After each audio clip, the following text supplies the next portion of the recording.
Belgian waffles with their deep pockets that hold maple syrup, they're airy, light, and delicious. The only problem with them is sometimes they become too soggy. But with the secret ingredient I'm going to show you, that will never be a problem.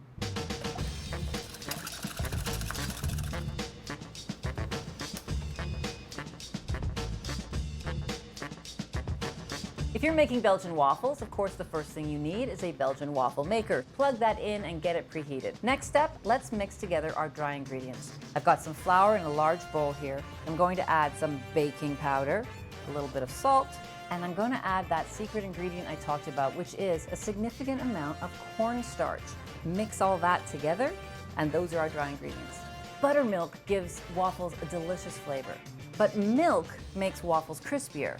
So let's use the best of both worlds and have milk and buttermilk mixed together. I'm also going to add some vegetable oil, 2 egg yolks, and some sugar, a little bit of vanilla, and those are our wet ingredients. I'm going to mix these together as well.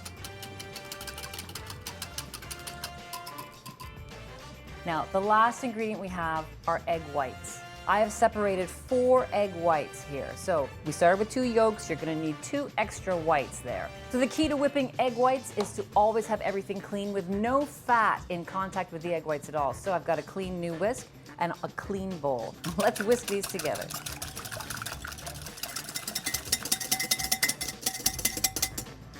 So you can use a hand mixer for that because it does take a little elbow grease, but that's what we're looking for. That's soft peak stage for egg whites. Now we've got everything together. Let's mix our wet ingredients into our dry ingredients. We're gonna stir this together just until you see no more streaks of white. If it's a little lumpy, that's okay. Now, let's fold our egg whites in. Those egg whites are gonna give our waffle a nice lift, making them nice and light and airy.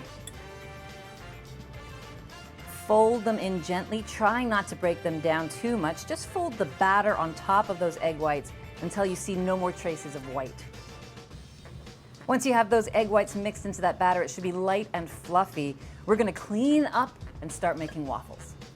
Now this waffle maker, and a lot of waffle makers, have a non-stick interior, but just to be safe, I always brush a little bit of butter just on the inside. It always adds a nice little flavor too.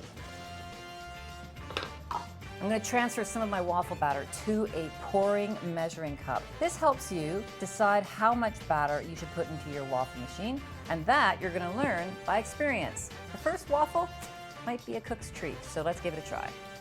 Pour that batter right into the center and spread it around. Close that waffle machine and then give that a flip over. Set the timer for about 5 minutes, and then we wait.